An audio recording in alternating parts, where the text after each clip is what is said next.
Hello so pite ho 22 February 2026 pathin ni Jing ka in. Koiman war most wanted drugs lord Pauchu. Hitabang hopi niyaw cha. Tapal pa Mexico in anakisialin teti anagyal papovin ahi. Hichi hopi chu so nga kisa ahin. Tourist sop hole. Mule hang ayeng zin zenin ahi. Ahin hichi mun nom ta ahin gammang la ahin. In khat ano umin. Hichi inachun. Mencho anakisialin ahi. Mencho kitimi pahi. America government in na he a asay ma ahi le. Kipaman US dollar. 15 million kapiding ahi tia thupunzong anabolu ahi. Ahin hitimi pa kisial thim dan chu. Vano ya koima amalim nei kha lo ahi. Pulis hon ata ado ulim zong hi. 1980 le 90s khanga khatve anakimat na. Alim kilalui anata ado ahi. Koiman tu tha ahi alim le amel itabang hamti ahe lo ahi. Ahin 20 February 2026 ni khon. Mexican intelligence hon. Mencho Adongmanun chu. Trek anabolun hichinuhin. Pasal khat tapal pa munin anapuizin. Hichi Adongmanun pasal pa ahin pui namun chu. Mencho kisial namun ahi. 21 February in Adongmanun le akilhon pi pa pasal pa chu. Tapal pa akunin anakile hontan ahi. Ahin hitipe na hi Mencho chu akisial namuna. Abodyguard hota jing nalay ahi. Se reunió con el Mencho. The couple met with Mencho at that location, and on February 21st, they left the building and information was obtained that Mencho was still there. Mexican intelligence honsong.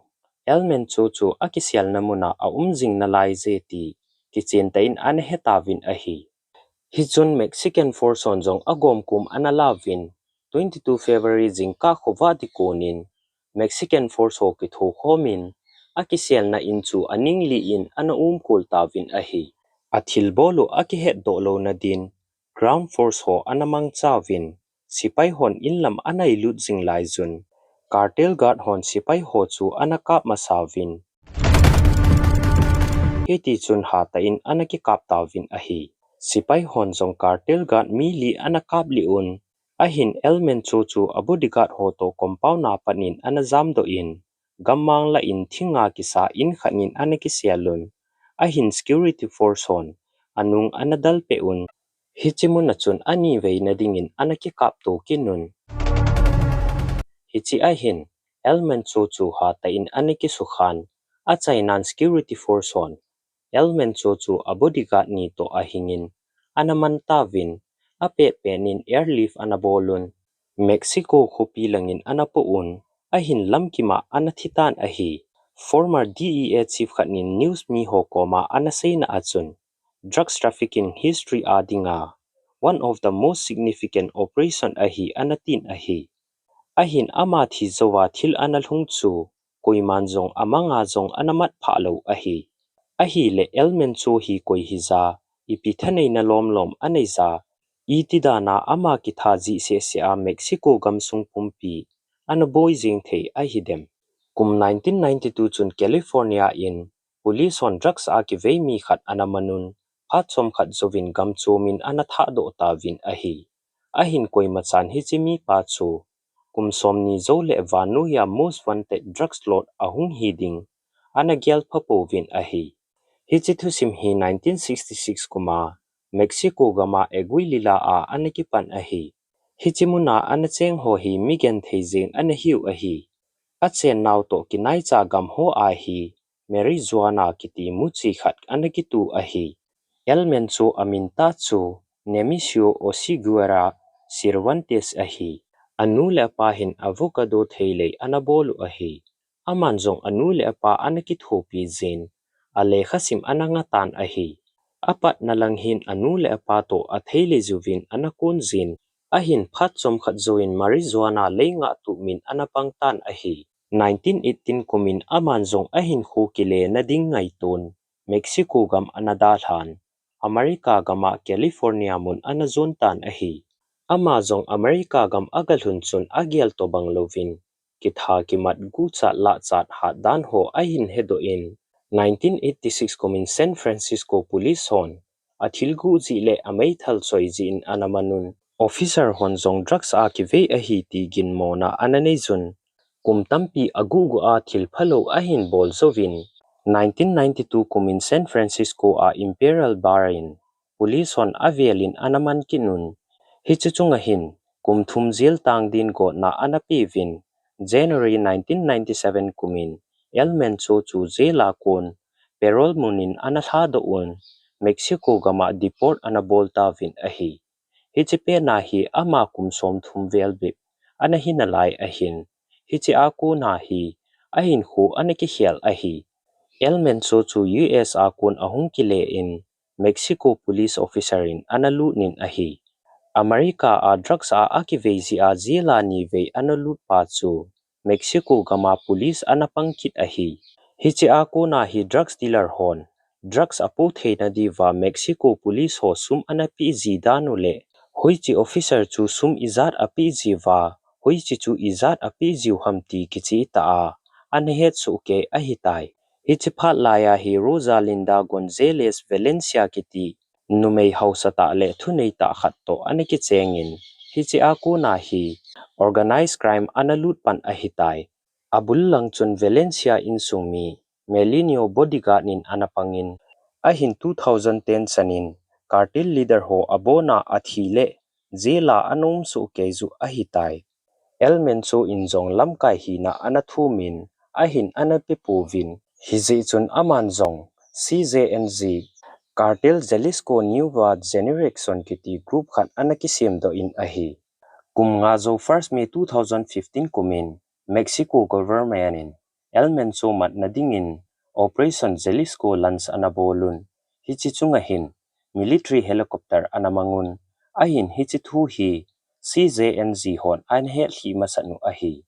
Hichichun cartel sipay hon, RPG le machine gun hoi ta anakisu tu masanu ahitai. Helicopter cartel kapdinga ahong len phanin. Cartel group hon machine gun le RPG mangchan anakap pi tavin ahi. We heard a boom like a bomb. They took down the aircraft. They took it down. Len na ato sipay som lagit lain, mi kobo anahing doon. Drugs sa kive mi khat may government khanin. Alo na zi anahetlo ahi. Hichun CJNG hon. Mexico gamsung munsum chumin. Gari le petrol pump. Inlelo tampi anahal havin.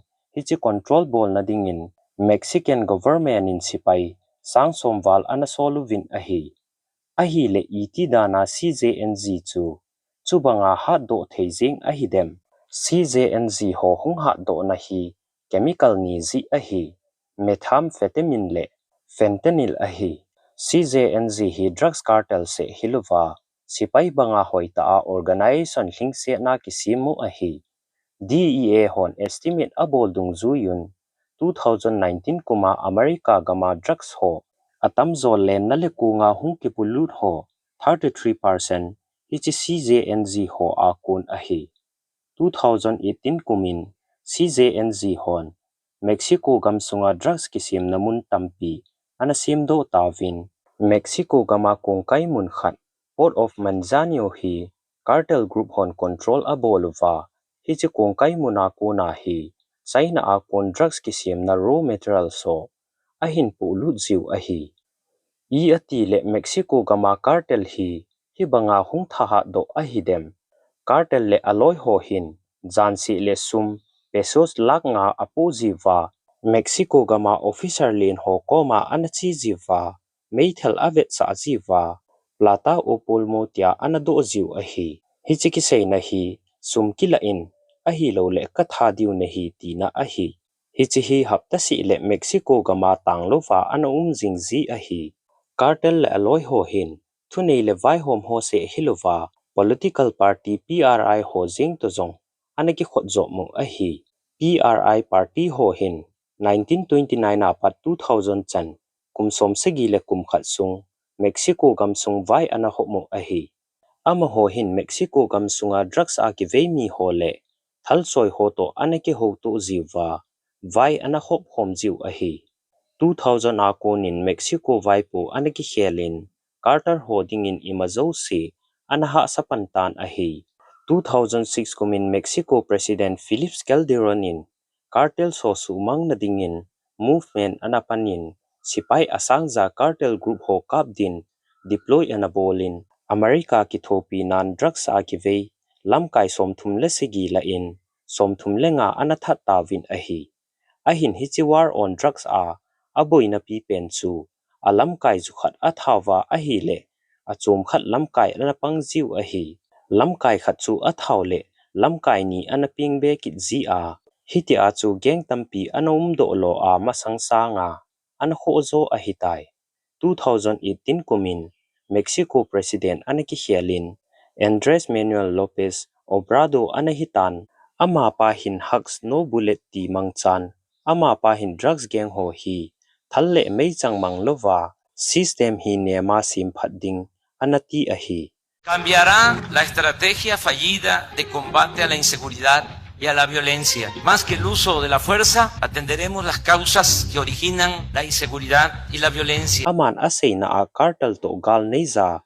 sumsu lut sangin migen the hoki ki thopi le again the naw ahung ki le ting gamsung chamna hung ding ahi anati ahi ahin aboina ta chu hichi athil bolu zong analo thingzo di lo ahi gala asu thip Joulou vule nema azo Joulou naw azi hi thil khatzi anahi ahi cartel le aloi ho lo sim hi atamzo America gamsung analuji America gamsunga nunga golang chapang tampi hin khu anasit lo ahi America government hin avel vela bol khil ananei ahi America government hin heicha ama le ama akeng akitu ahi apat nading in 1918 kumin CIA in Nicaragua socialist government donan contra rebel ho support anabolovin ama ho hi Mexican drugs cartel ho to ki khotjomuwa sumle training anapi ziu ahi Washington in July 1918 kuma expose anabol na achun CIA in Mexico gama drugs lot len pen Rafael Caro Quintero le aloy ho Veracruz muna train abolu ahi CIA hon drugs lot le aloy ho hlangphung ta na to sonu ahi hichithu hi lungyal su tu mai za ki sei Halloween America Senate investigation April 1989 kuma anu machun Caring Committee report Injong anazavin ahi hichi drugs carter ho chu ama ho ta in anasim da uwa kununga am ho dova anapangu ahi 1994 NAFTA North America Free Trade Agreement kisim do akunin North America gamsungzo si trade restriction anathom ahitai hichi trade agreement masanga hi America gamsunga ni khalle border gari sangsagi le zanga bo analuji ahin hichi trade na konin ni khana gari sangsom le sangni analut zotan ahi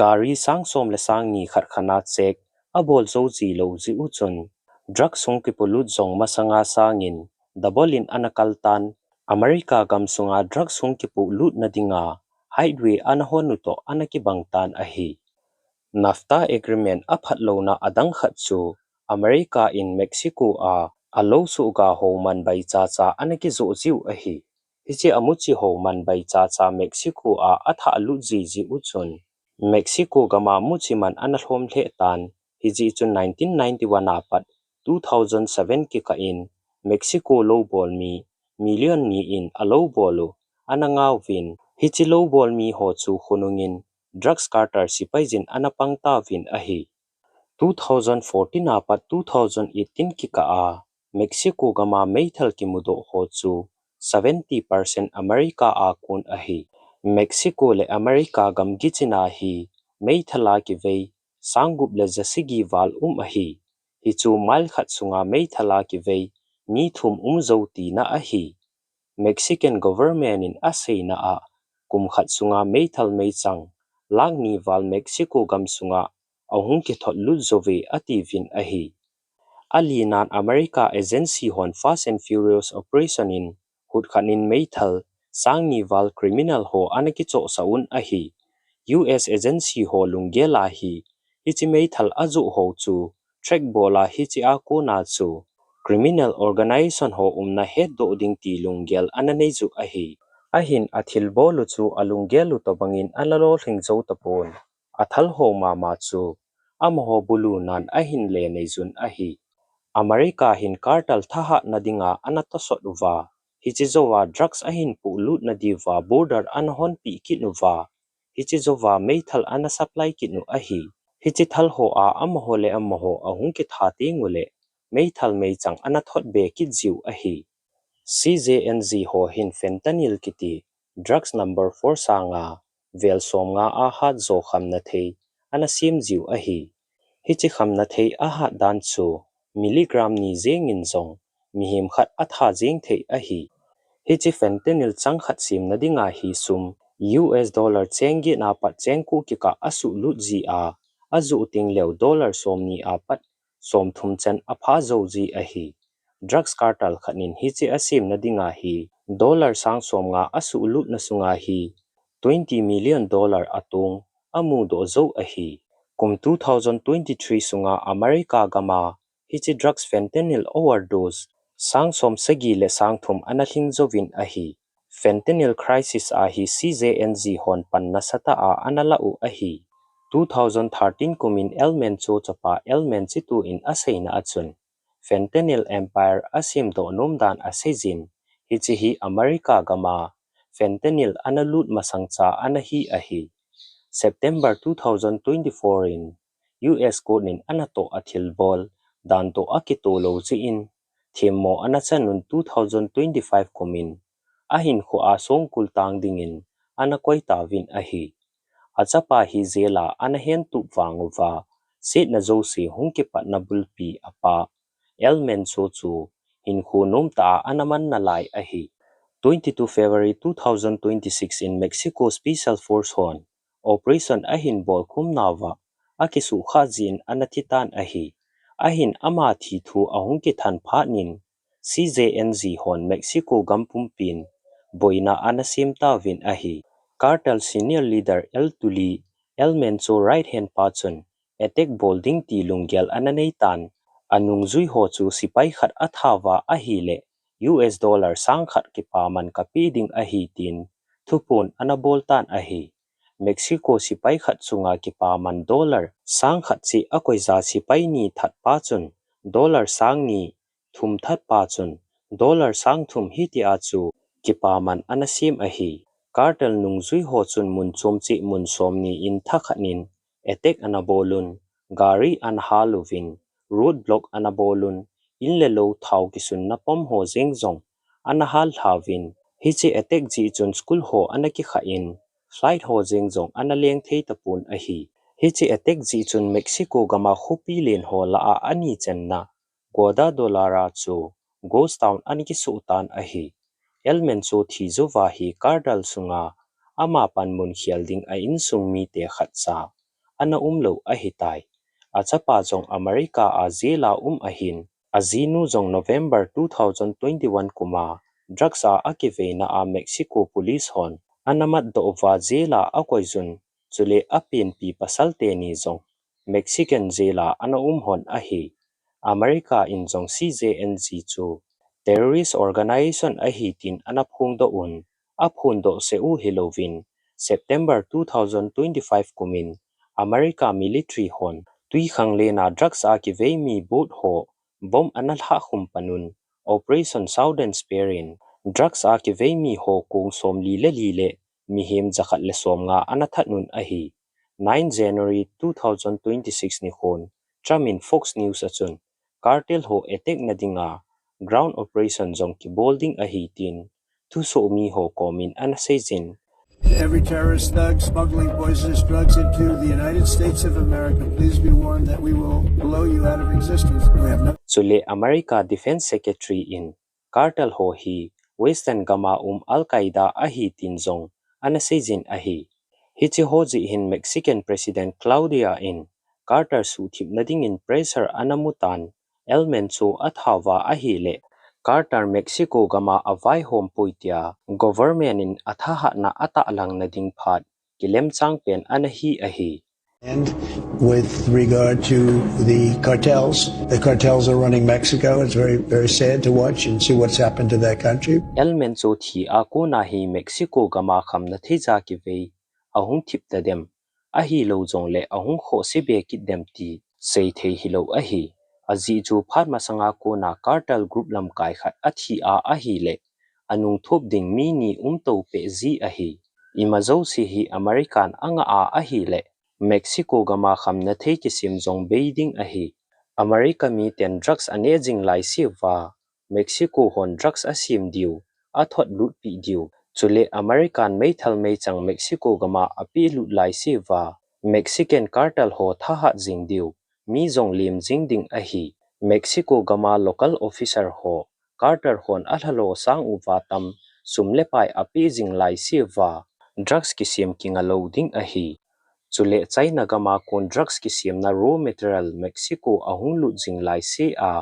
drugs ki sim jing ding a hi tukum 2026 kuma vanoya ki chep go se la amin thang pen football kum li van tha a jing FIFA World Cup zong hichigam drugs factory tam na pen le Carter Group Jeng ho hat namuna hi match li ki chem diu a hin I hung ti ding ham wang sei thei a hinai poi video a chaina chan ge hin vezo se chunga ki pa thu ka hin sei ki ne ka ki pa e